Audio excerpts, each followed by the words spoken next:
So I wanted to start with, I think it's probably a very good idea to have a think about, well, I'd like to have a better understanding about why or what you girls are looking to get out of this course and where you're at currently. We're going to do some work on setting goals and creating an action plan and getting really involved with that. But just to start the process and to introduce one another, I think it would be nice to just get a sense of where you're at, what you're looking for, and what you're hoping to get out of this. So, Jenny, I don't know if you'd like to start with that, and then we can just go from there. Yeah.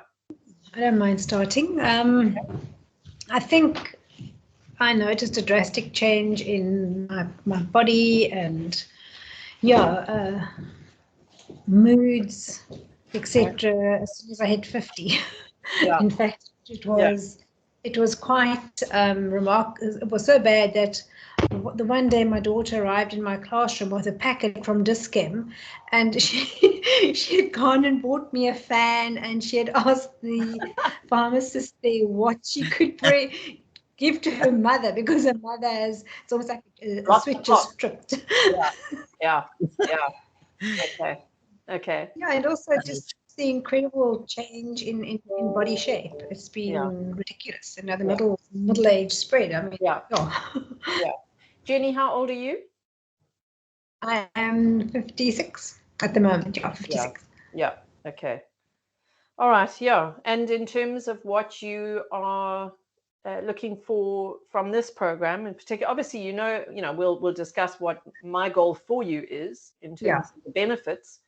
But anything specific for you? Yeah, I think the realization that as you age, if you don't look after yourself, it's just you're just going to go one way.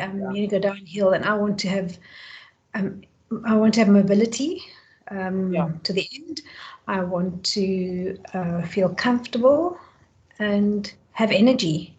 Okay. Look after the health I've got. I know I'm blessed with good health. I'm not on any medication. I've never been on any chronic medication, and I want to keep it that way. Yeah. Okay. All right. There's some nice goals there. So as I say, we'll get into it in a deeper way when we set up our action plan and things like that. Anything else, Jenny? No, that's about it. Okay. All right. Elsana, anything on your side? Yes. I'm 49 and my son is 11 years old, so I can't go into menopause this that's the first one. Okay. And then also I'm very worried about my circulation, my toes, which are completely numb, and my hands, which starting to do that. And I just want to get my eating habits also better, so for future. Okay, that's my thing. Okay, but I don't have hot flushes or any of that, but if it happens, I must just be prepared. I want to be prepared. I don't want to run around and get some pills and fans like Jenny. You want a fan in the cupboard already waiting to go. Yeah. Okay, so you're not that you're experiencing any symptoms, barring that the circulatory stuff, has that been around for a while? The last 3 months, all of a sudden. Okay, and have you, just a quick question, have you had your hormonal, have you had a panel done? Have you had a blood tests or anything just to see if estrogen is high? About a year ago. Okay. But so you're saying the change has happened in the last 3 months, basically? In the last 3 months, yes. Okay. And do you feel like you are holding water, like you've got edema? No. Okay. No, not you at don't all. Feel puffy. It's just a circulatory thing. Okay. Yes, it's a circulation. I always had, my entire life, I had this blue feet and hands. Yeah. I'm always cold. And I went to what do you call it? A doctor many years ago, and he said I've got one or other syndrome. I can't remember the name. And then they put you on those tablets for winter's hands and feet, but that makes my heart, yeah. Okay. All right. So you're not Yeah. on those? You're not No, taking... no. Okay. Doesn't All right. work, no. Okay. All right, good. So it gives us some idea of where you girls are starting from. That's perfect. Essentially, we only want things to improve, right? Just don't want them to get worse. We want them to get much, much better. Okay, so in terms of what I'd like to see happen for you through this program is, are you able to see this presentation clearly enough, by the way? Is it large enough? Yes. I know we're all at that age Yes. where we need our glasses. Jenny, I see you're not wearing any. Good for you. I'm blessed not to have glasses. We're Yeah, close. Yeah. brilliant. You are blessed. Yeah. Okay, so yes, I mean, obviously what we're looking for is to try and find useful ways, practical ways to balance hormones. Certainly, I think that at some point, as we get to this age and certain things change, like Elsner, for you in the last 3 months, things have changed. It's always worth it at this age, when things change, to check in and see what's happening in terms of that hormonal balance or imbalance, because it so profoundly affects us that, in fact, I think, Jenny, that's exactly what you experienced, is as estrogen is declining, we've got less, we have so many estrogen receptor sites in the brain. And as that starts to decline and we're not hooking into those receptors, it actually almost changes our personality. Yeah. There's things like this incredible sadness and depression and the crying, at the drop of a hat, and and then the flushes and all the other stuff that happens. And so it's just this tremendous kind of sudden drop in estrogen that we need to watch for, but also we need to watch for the reverse, the excessive estrogen. So I always think, if you don't feel quite like you did a little while ago, it's worth checking in, but we'll discuss that as well. So yes, hormones basically run everything. It's a starting point. So we want to make sure they're in a good place to begin with. The mental clarity and the emotional stability come with checking estrogen levels, because, as I've said, we've got a lot of those in the brain. That will affect mood. It'll affect how we express ourselves from a character point of view. Become physically stronger and increase energy levels. Of course, that's the energy is the obvious thing that's going to come out of this work that we do, that's going to create more efficiency in the body. That's really what I'm looking to do for you, is to create more efficiency in the cells, so that they actually are much more easily able to withstand stress at a cellular level. They can manage the fuel you're giving them. They're going to provide energy very easily. They're not stagnating. They're not constipated in terms of having to produce energy for you out of a nutrient or certain macronutrients that they really aren't wanting to use. So there's a whole lot around efficiency that will improve energy. Obviously, the strength will come through the Jenny. Elsner has been with me for a few months now on the strength classes. So it'll be lovely, if you, I'll be sending a link, and then you can always watch those when you have time and do them. They're short and sweet. Well, maybe not sweet, hey, Elsner. They're short. Yeah. But they are very effective. I almost lost my teeth with the handstands. Okay. So handstands not required necessarily. You can use a chair. I always give alternatives. So that's different. But Elsner's quite hardcore. She's like gung ho. But yes, the idea is, Jenny, with those classes, is that they're kept very short but extremely effective. So the primary focus of my work is very much on efficiency. So I'm all about, if you're going to put effort in, every second must count. And so I'm very scientifically kind of minded in terms of, when I piece stuff together, I'm thinking about all the principles of training and the variables involved, and we make it as efficient as we can make it, because no one wants to spend more time exercising than they need to, and they want to see the results on the minimum amount required. And so we do the full body in 3 half-hour sessions over a week. So it's in, out, very efficient, as I say, and then we're good. I've certainly noticed the difference in my clients over the last year, since the first lockdown in the UK is when I started online. So that's the physical strength. And then obviously the shape will come out of not only performing exercises that are geared to increase tone of a muscle, but also, and more importantly at our age, it's not about exercise. The shape is about exercise, but leanness is all about diet, all of it. And the reason women tend to pick up weight through menopause is because they keep eating the way they've always eaten. Yeah. And then because of estrogen declining, and we'll go through this in detail, because of estrogen declining, we become much more insulin resistant. And all of a sudden, those carbs that we ordinarily could manage, we can't anymore. And that's pretty much the only reason, in my mind, apart from some lifestyle factors, that midriff fat starts to happen. Because you're not aware of that the reaction, the hormonal reaction, and so it changes everything. Okay, and then all the other things are obviously great. The incontinence issue is just a pelvic floor functionality, which we'll address. Sleep is obviously a big one, again, because progesterone is declining, estrogen is declining, there's neurotransmitter kind of impact, and all that sort of thing. Increasing resilience to stress will come out of the diet that we're going to be talking about.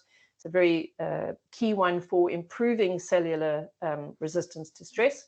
And then obviously the idea is that we know what your goal is and that we help you to achieve that, whether it's a lifestyle or a physical or an emotional one. We're going to unpack all of those and set those up. So there's a lot in here, and you've seen from the topics, there's a huge amount we're going to cover. And it's the reason that we're doing an hour a week is to just make sure that you can integrate changes as we go through the program. I'm a big one for taking things really slowly and steadily. I know Elsna's chomping at the bit for the food stuff because that's her big interest.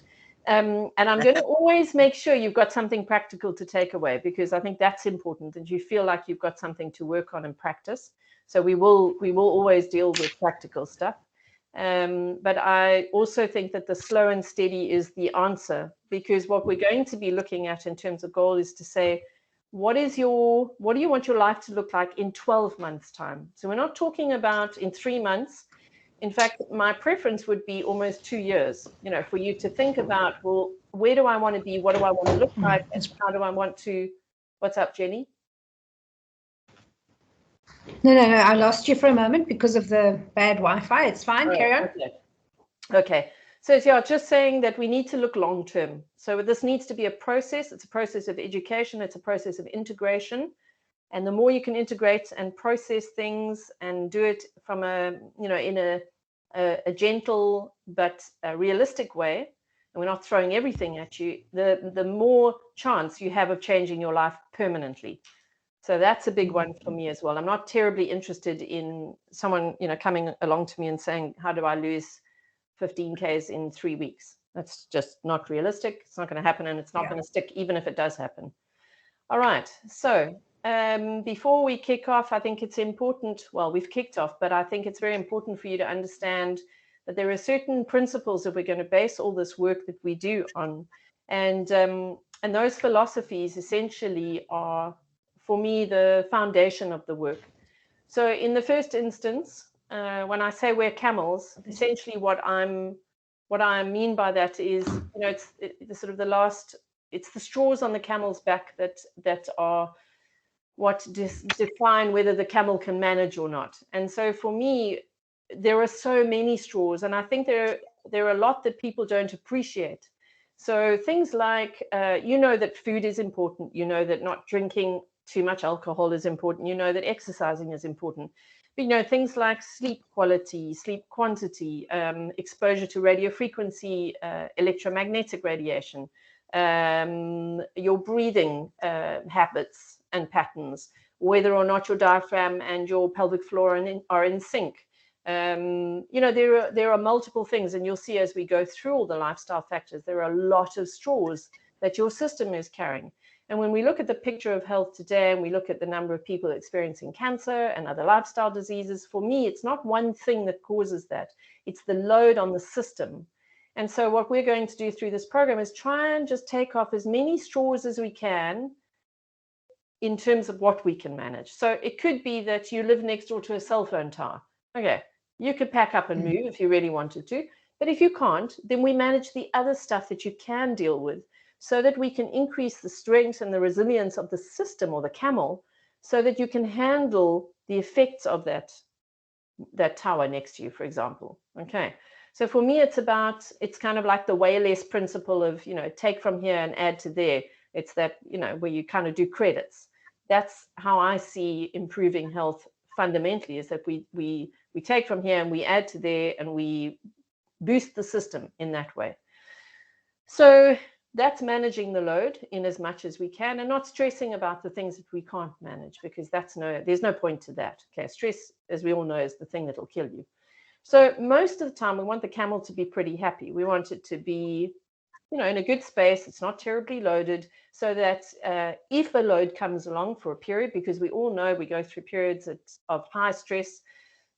Jenny, for you, it's going to be exam time, or it's going to be something else happening. Elston, I'm sure, when you've got a new product out, or you're kind of looking at some deadline that you need to do something for, that's the time where the camel's going to be particularly loaded. So that stress is going to be fairly impactful. That's what we want to try and mitigate. And so if the camel is in a good state most of the time, and you load it every now and then, it shouldn't be a problem. The big question to ask, as I put here on the end, is what constitutes a little load, what constitutes a lot? And most people are not aware of how big a load they're carrying at the moment. So that's the thing that we're going to deal with. So that's the camel philosophy. Our bodies are cars is really just about the fact that the physical body needs, like the car needs, petrol, oil, and water. They're very specific nutrients that a car requires, or a body requires.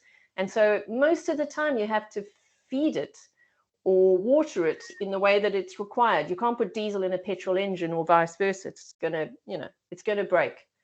And so we need to be cognizant of that. But at the same time, because we're human, we know we have emotional needs. And so we have to acknowledge that, and we have to take that into consideration, because bliss foods, that are, when you're sitting and you've got a glass of wine and a bar of chocolate, or a bag of crisps, or a burger and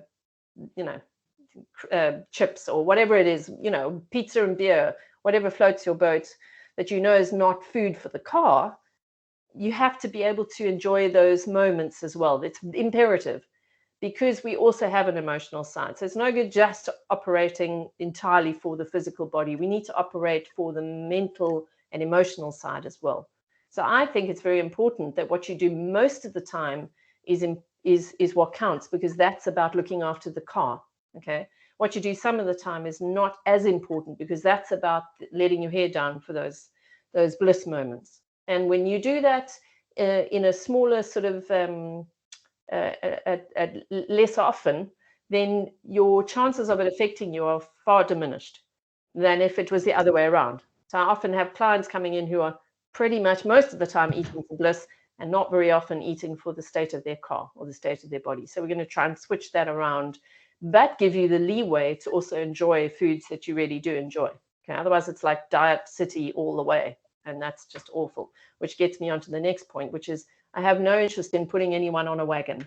Okay, we all know about the diet wagon. It's really not a pleasant place to be, and it doesn't interest me to have anyone think about being on a diet. Okay, so we are not going on a diet. What we're going to do is to try and match what's happening physically with macronutrients that kind of make sense, and then we're going to allow for those moments where we bring spontaneity in, and we manage that without the guilt and the remorse and the feeling bad and all the rest of it. And for a lot of us, it is about it's how we punish ourselves. We're very punitive often in our approach to our bodies and our kind of what we want from it. And so we tend to kind of be quite aggressive with exercise and diets in order to achieve what we want to achieve. And for me, I think it's quite important that we're quite gentle in our approach, but effective at the same time. So, and girls, I'm sure you've been there, when you get onto the diet and you climb the wagon and then you do it perfectly, because it must be perfect, or it's either extreme, it must be perfect, or it's going to be, baby out with the bathwater. And so we try and do this, this sort of perfection thing, where we say, oh no, I can't eat that, I'm on a diet. you know. And so that's the wagon we climb on. And of course, you know exactly what happens. You keep it up for what? 1 month, 2 months, 3 months. And then when you fall off, you fall so hard, you go completely overboard. And then it's the baby out with the bathwater. Okay. So my point is that we need to let go of being perfect. There is no such thing as perfection, eating, living, exercising, etc. We have to manage what's happening in the moment. And we also need to find a way to engage with life as it's happening now and embrace who we are right now. It doesn't mean you have to accept that you will always look the way you look or always feel the way you feel or, you know, whatever. It doesn't mean that you're stuck in the now. It means that you have to embrace the now, because that's part of being gentle with yourself and it's part of learning to love yourself in this moment. Okay. And the minute we can do that, I tell you now, that's how we make it easy to change. It's when we resist accepting who we are and what we are in the moment that we cause the problems for change, because the alternate is always self-sabotage. And that's why we fall off the wagon typically, is because we sabotage ourselves, because we haven't yet gotten to the point where we accept self. And so there's quite a lot of fairly deep work here in terms of the self-acceptance and the self-worth stuff. And that's the stuff I love, because this is where it really changes lives, is when we're able to do that. That's the fundamental, that's the key, that's the switch. And everything else comes from that. And so mostly I want to try and instill an idea of mental flexibility, and not just around diet, but around every aspect of your life, but specifically diet. So that if you start this process with me and we discuss what's ideal, and we're going to talk about, you know, what a diet would need to look like, ideally, in order to make sure that insulin resistance isn't a problem from a weight point of view. And then let's say you're on this and you're working with it and you're feeling happy with it, and a mate comes around and says, hey, I've got pizza and I've got wine and I've got fabulous chocolate brownies for dessert. And then you think, oh, I just started this thing and I'm feeling so good. And I don't want to, like, you know, I don't want to break it. But the thing is, that's about engaging with life as it happens. So it's like you welcome it in, you partake, you enjoy, and you absolutely have that bliss experience in the best way possible. And then the next day, you just get back into the swing of things because of X, Y, and Z. And you know that for the next 3 days, you're going to do, you know, feeding yourself for your vehicle. And then a day after that, you might have another event. The point is that flexibility is where the key lies, not rigidity. So when we're rigid with ideas and we're rigid with our diets and the way we think about ourselves, or we run into problems, that's where the wagon happens. So we need to kind of find some degree of flexibility, and that's what I'm hoping to instill here as well, or at least to alert you to, is the possibility of that.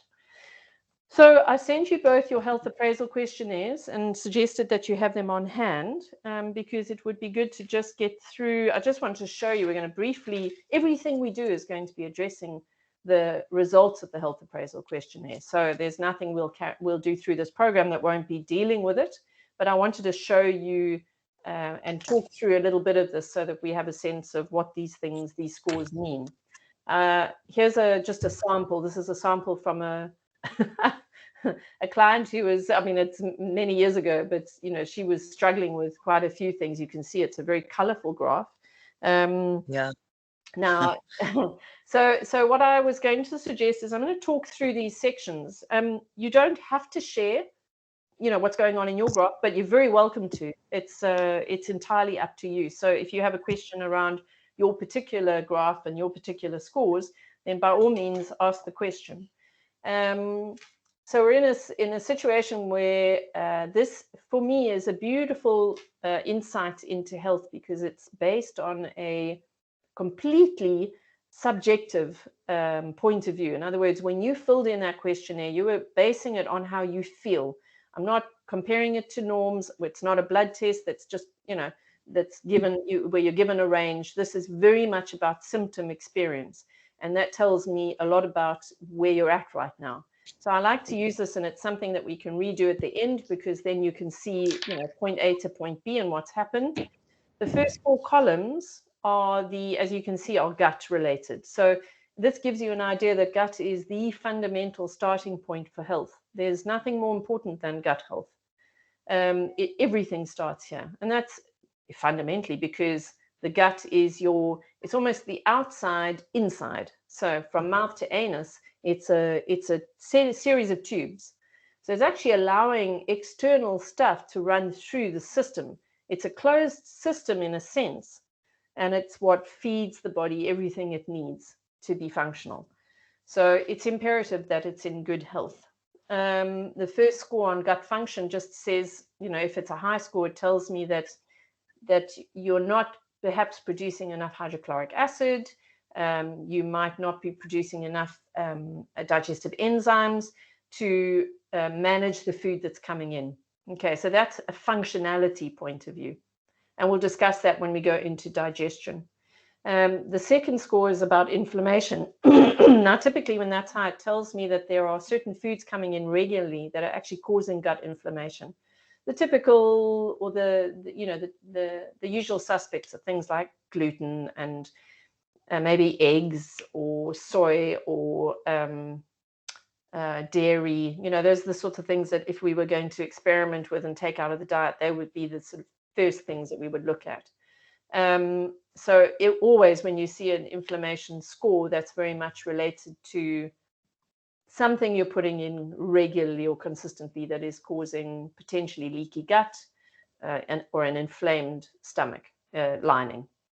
Okay, so that third score is small intestine and pancreas. Your pancreas is essentially what produces insulin, and that helps us regulate blood sugar. So it's a very important organ.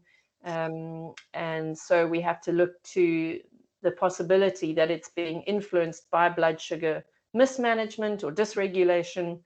And then the fourth score in there is your colon. So it's looking at what's happening in the colon. Why is that an issue? And can we, it could be constipation, could be just bowel changes through a day, something related to the large intestine and the fact that it's not terribly happy. It could be a lack of beneficial bacteria, for example. And again, we'll address that when we come to digestion. Your next score on is the liver score. So that's about things like, are you on meds? Is there a lot of, or is there booze coming in regularly that might just be, the liver might be struggling with processing it. It could be that it's related to maybe a degree of, I hesitate to use the word toxicity, but, we have detoxification organs, and it's quite important to support these organs so that they are able to do what they need to do, what they're naturally built to do. And so the liver is one of it is your primary detoxification organ. I mean, you've got skin, you've got lungs, you've got large intestine.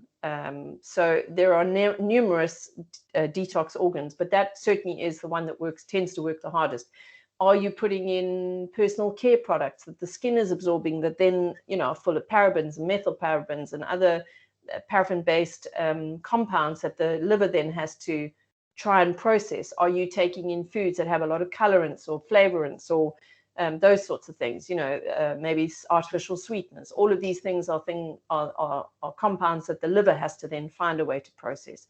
And often what you find is if the endocrine system, like the adrenals and the thyroid, are pushed to some degree, that can actually slow down all sorts of things for the liver.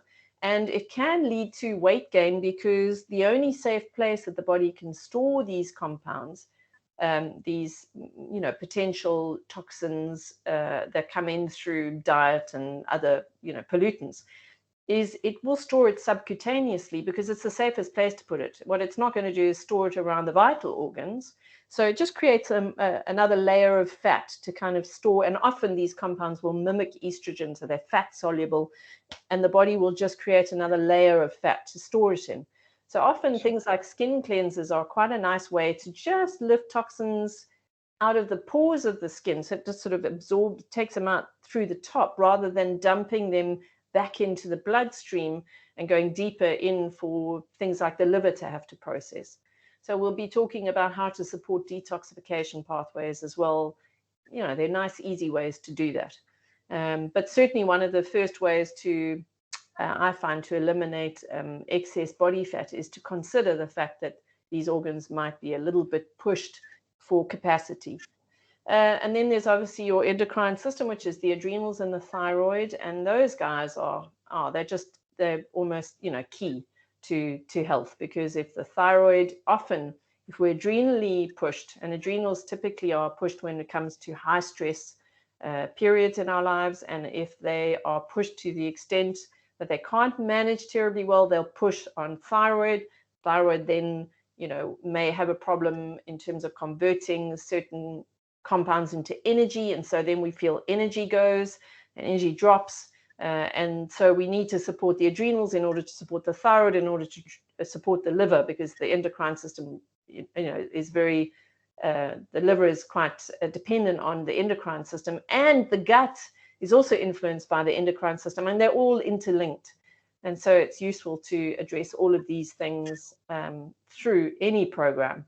And it's the reason often, you know, when people say to me, oh, so-and-so was very unwell, or, you know, I know someone who died recently, they were so healthy, they developed cancer, and, you know, and I say, okay, so, you know, when you say they were so healthy, what do you mean by that?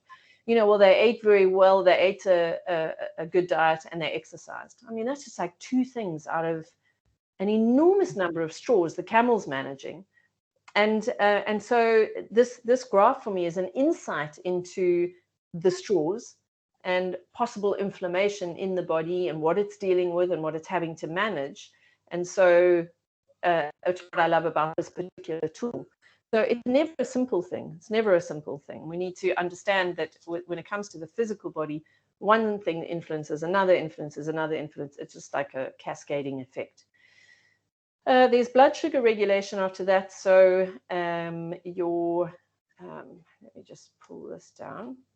Where are we? Yeah. So glucose regulation, we're talking the first section is about low blood sugar, potential low blood sugar. The second section is about elevated blood sugar. Either way, we want to manage blood sugar, because there are, in particular with elevated blood sugar, there are problems with weight gain. And so it's exactly what I was saying about when we are insulin sensitive. So when estrogen drops, it makes us insulin sensitive. That immediately means that the chances of, when you eat the same amount of carbohydrates, suddenly it's going to raise blood sugar levels. Now, suddenly all of that beyond what's normal is going to be stored as fat. It's very simple.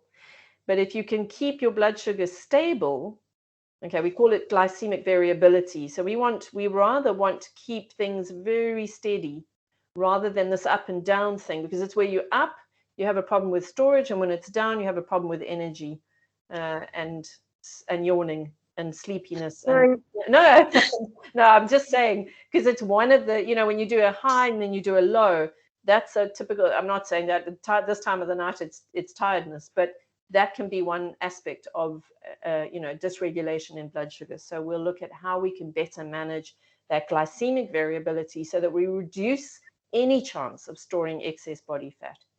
Okay. And it can be as simple as just moving. I just did an Instagram post on it. Well, just a social media post. Just walking. You saw that, Jenny? Yeah. So just sitting and standing through your day can reduce blood sugar spikes and troughs. I mean, it's so simple. Or walking after a meal can reduce, I think it's by about 11%, can reduce the amount of fat in the blood that may get stored. And so there's lovely little simple tools that we can use. Okay, we just need to know what they are, and then you can apply them. Coming into, so the rest of this graph, from the point of your circulation onwards, or cardiovascular section onwards, is actually symptomatic of what's going on in the first third of the graph. So I'm going to keep us at where we are now, as we're going to get into other things.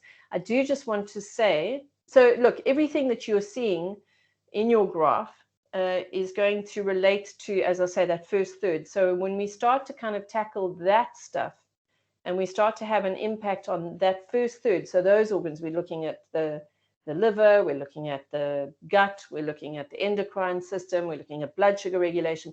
All of that's going to then have a fantastic impact on the rest of the graph. Now, that final section, okay, so just to go through that, we've obviously got things like mood, and that's heavily influenced by blood sugar. It's heavily influenced by gut health as well. They call the gut the second brain. And so, you know, you need to start thinking about also that tie between the brain and the gut. And in fact, that's where the basis of psychoneuroimmunology comes from, is this idea that our health is very influenced by our psychology, by what we believe, by, you know, our either our limited beliefs or our perspective of the world and our body and how we operate in it. So it's a fascinating field. All right, so there's mood there. You can see a low mood, you can see volatility, you can see, what's that one? It's so small on my screen, tension. And then, yeah, and then the kind of long middle one is the immunity. So that's about ear, nose, and throat function or health. And often immunity, when I see a score that's very high on the adrenals, I often see a very high immunity score, because remember, your immune system is effectively housed within the gut. Yeah, so it's going to be heavily influenced that way. All right. What else? Okay, so we've got kidney, bladder. We'll be talking about hydration. That's a very big one for kidney, bladder. We'll be talking about adding salt into the diet and what kind of salt and how much.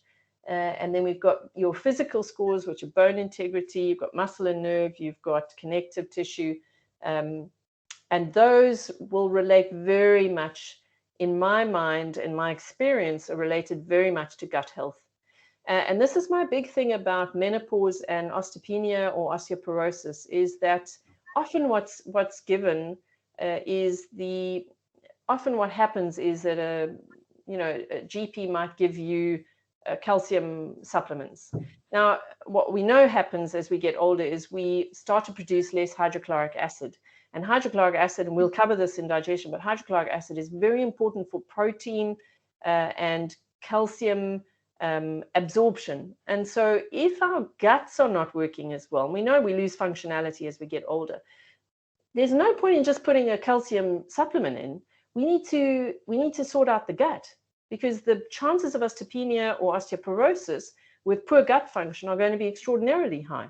So to my mind, it's pointless just putting in a supplement or a foodstuff, or if you're not absorbing it and you're not producing enough hydrochloric acid, you're not going to be able to regenerate bone or create density in that bone, because bone is connective tissue. It's collagen. It's fibers wrapped around each other with all sorts of nutrients stuck in between to create that rigidity and the density. And so if we're not, so there's a whole lot of stuff that comes out of kind of just looking at it in a more holistic way that's actually going to build the body into a much more efficient system. Okay, so that I tend to find deals with those physical scores, because that's very related to gut. And then we are on central nervous system and cognition. And I often find that when those scores are particularly high, it's usually because a diet is very low in fat. And so we're going to be just looking at that correlation and seeing if we can make a difference there in terms of cognition. At the same time, as we get older and estrogen drops, we become much more fuzzy-brained and mushy-brained, and memory issues abound, which is it's a real pain, actually. And then we go to your female hormone scores, and obviously the big one we're looking at in terms of age group here is the estrogen progesterone decline. So that's sort of that's the one we're going to be keeping an eye on. But that will be taking care of the first part of the graph is going to be an important starting point. Managing breathing better, managing stress resilience, all sorts of things that can influence how the hormone system operates. Because of course, if we're in a high state of stress, for example, and we're lacking progesterone or we're lacking estrogen, it's because the body's in this high state of stress, and stress stress, the consequence of stress can be death. Okay, we're talking extreme stress. But so what the body sees is that that's more imperative to take care of than just your hormonal health, because hormonal imbalances aren't going to kill you. Whereas, running from a tiger, if we were back in the day, could potentially kill you. So any extra hormone is going to be used for the production of adrenaline or cortisol or something related to stress rather than female hormone health. So it's often about the body robbing Paul or Peter to pay Paul, and that we want to avoid. We want to give the body what it needs, when it needs it, in the amounts that it needs it, so that it's not doing a payment here and a taking from there. Okay. All right, so that's the health appraisal graph. So you see it's quite in depth, but it gives you a lot of information, and it'll be quite interesting to see how that changes over time. Have you got any questions? Yes. Yes, Elsa. Tanya, are you going to take each of our graphs and see? So you're going to start with, say, the gastrointestinal, and then we're going to work on hers and mine together and see how it's going to go better. Yeah, so we won't necessarily look at the graphs again. Everything that we do through the program will be addressing those graphs. So at the end of the program, we'll redo the graph and see where things have improved. So all the stuff we're talking to, we don't actually need, it's not that you have to have the graph in front of you. There's no harm in having it with you each time, because you'll see, for example, as we deal with digestion, it'll relate to those first 4 scores. As we deal with detoxification pathways and support, it'll relate to liver. As we deal with, reducing certain things in terms of what we apply to the skin, it will also reduce liver. So everything is built around this idea of improving this HAQ score.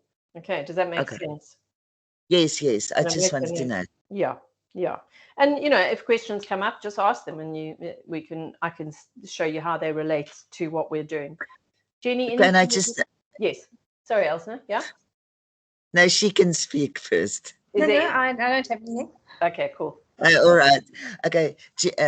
Tanya, all of a sudden, I snore. I've never snored in my entire life. Yeah. And my husband says he has to shut me up during the night, same as just stop snoring. And I don't know where it comes from. Yeah. Okay. So it could be a collagen thing. So the thing that we've got to also start thinking about is what happens, when collagen, if you think about all the systems that are held in place, the voice box and all the other bits and pieces, as when we're younger, we've got that strong collagen support. And then as we age, the collagen starts to reduce. And I'll do a little bit of research on the snoring thing, see if I can, in fact, I'm making notes as I go. To see if there's anything related to that I haven't looked at. But I imagine that it might just be almost laxity. It's almost like maybe laxity in the organ itself. But I'll have a look at it, and I'll come back to you if I find something pertinent to the stuff that we're dealing with here. But I know it is a thing. It's a horrible thing. That's horrible. Painful thing. Yeah. Okay. So coming on from there and going to, let's see. All right. So what I wanted to do is to make sure that we give you something practical to do as well in terms of walking away from this. You've got concepts, you've got ideas, but I want you to have something that you can actually take away with you. So we're not dealing with diet in an in-depth way today, but what we are going to cover is just talking about the macronutrients and some little things you can start to think about and start to bring into your daily intake. So looking at this slide, and I'm sure you girls will know this because you're both interested in health. You probably you're aware of this. Your macronutrients: carbs, proteins, fats. Your carbs are all fruits, vegetables, simple sugars, grains. Dairy has quite a lot of carbonates. So do nuts and legumes and beans. Your proteins are either animal or vegetable. So flesh, fish, eggs and dairy. Vegetable, you can read, you can see what's on there. So it's kind of more the vegetarian, typical vegetarian stuff. And then fats come in oils or fats. So, like a brick of butter or a bottle of oil or a coconut fat that's solid at room temperature. And then things like nuts, dairy, avo, and olives also have quite a lot of fat in them. There are other foods I haven't listed on there, like, certain meats that would be quite marbled and relatively high fat. So what I've put in there is a suggestion around just what to aim for. So we're going to talk, as I say, in more detail, but at the moment, my suggestion, and I would really strongly recommend that you stay away from apps that, eating apps, the measuring apps, the calorie apps, this kind of stuff, because I just, it's very much the wagon stuff. When we start looking at measuring things, weighing things, calculating things, it's not really where I want to take you girls, but it's very useful initially. And I would suggest you just use your phone and you just Google stuff. So let's say for the next week, before we meet again, that you just have a little notebook that you keep with you. And when you put your meals together, you kind of assess what you've got on your plate and you ask Google what that food stuff, carb, total carb value is. So for example, you've got let's say a slice of chia butter. You don't have to weigh it. You could just say it's a slice of chia butter.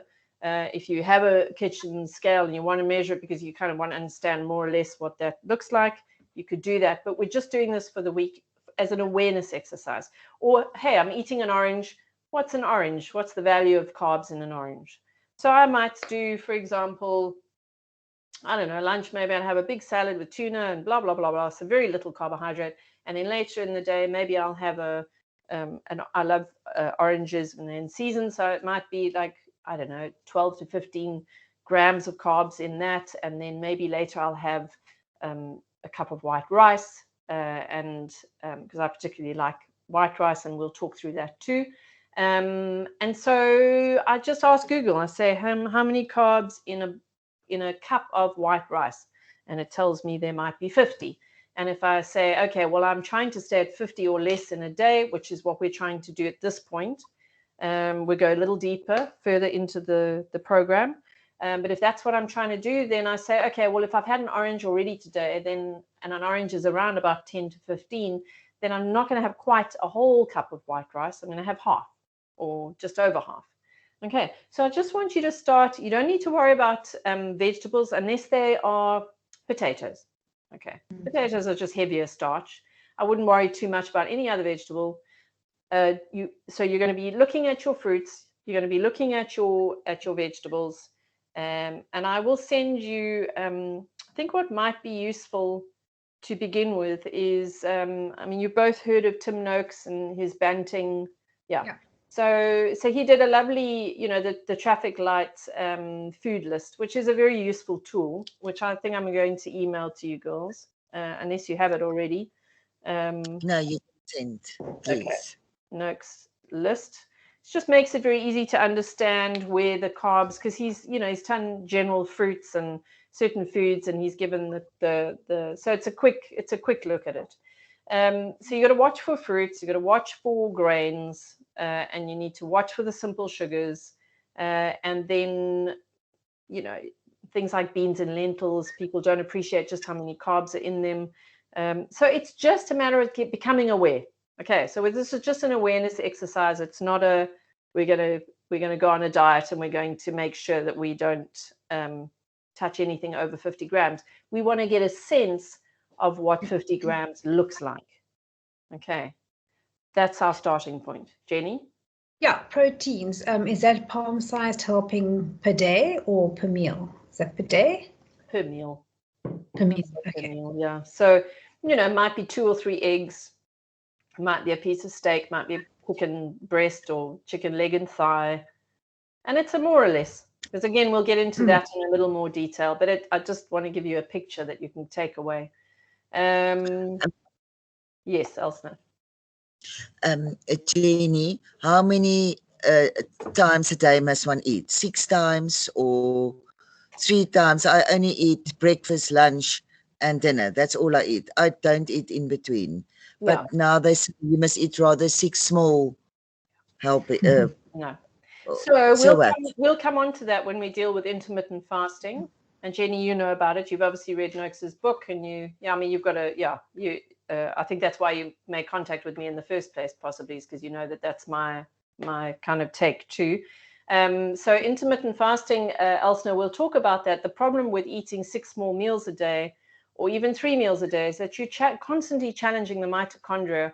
The mitochondria are the little power cells, little factories, power factories or energy factories in the cells. And their job is to convert nutrients into fuel or energy. And so every time you eat or drink something with a nutrient in it, you're asking them to process. And one of the things, well, we know there are 2 things that kill us when we die of natural aging. One is telomere shortening in the DNA. Okay, the telomeres are the ends, so they start to shorten. And the other thing is mitochondrial dysfunction. So in fact, a lot of cancers we recognize these days are actually a consequence of dysfunctional mitochondria, these little factory organisms in the cells. So eating less often spares them. It rests them. It gives them a chance to recover from the job that they're doing constantly. And so that's very old school advice. So it's great that we're kind of things are moving and changing. So in fact, we're going to be talking about mostly eating 2 meals a day, mostly. Okay, but we will cover that. So right now, if you're doing 3 meals a day, stick with 3 meals a day. If you're doing twice a day, stick with twice a day. But try and apply these principles that we're looking at here. Because in fact, the third one, of course, is the fats. And I'm saying aim for 2 to 3 tablespoons per meal. So again, at this point, it might be a little measuring out and putting onto your food just so that you get a sense of what that looks like. Now, for me, if I'm having a salad, it might be 8 tablespoons. I don't know. I do well on a lot of fat, but the next person might not. It depends on your genetic heritage. It depends on all sorts of influences, physically, or genetically, or from a DNA point of view. There are lots of different influences. So it's going to be a lot of experimenting. Okay. But my suggestion is this as a starting point. So we may get to the point where Elsner, you need 5 tablespoons of fat with each meal. Jenny, you need 2, or the other way around. Or it might be that at dinner time you can handle 6, and at lunchtime it's 2, or maybe it's 1 at each. That's something we're gonna get to. But in any event, I think it's a pretty good starting point. So if you were doing, Elsner, if you're doing 3 meals a day, I would go for 2 tablespoons per meal. If you were doing twice a day, I would go with 3 tablespoons per meal, for example, so that you can play around with that amount. And then we'll start to look at your body's food language, because each of your bodies will be speaking to you in a slightly different way about certain combinations of nutrients, etc. So we'll cover that as well, because there is a very distinct language your body speaks. And I just need to show you, I need to just teach you what it's saying in order for you to work out your ideal. Because I can't know what your ideal is. You're biochemically different to me. I know what my ideal is, but that's because I spent years honing it. And that's really where we want to get you to. It's not years of honing, but months or weeks. And you've got to be prepared to experiment. You've got to be able to jump in the fire and just go, you know what? Yeah, let's give this a whirl. I'm going to try and do something different. So in terms of the tips that I think I'd like you to go away with tonight, and we've got 4 more minutes, is I would like you to, before next week, to think about what it is that you really want your life to look like in 12 months' time. So don't think shorter, think longer about it, and think even 12 to 24 months about where you'd like to be, and every aspect of your, whether it's health, energy, body, emotional states, the things that are influencing your life right now in terms of how you experience your day-to-day life. I've said here, actively enjoy bliss foods. So I would like you to try between this week and next, when those foods come in, because they are going to at some point, whether inadvertently or actively, they're going to happen. And I want you to test yourself on your reaction to them.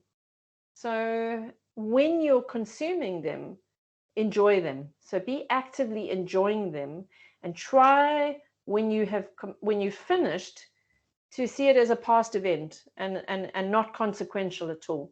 Because we tend to bring that with us. We tend to bring, when we you end up eating a piece of cheesecake and then you think, oh, why did I do that?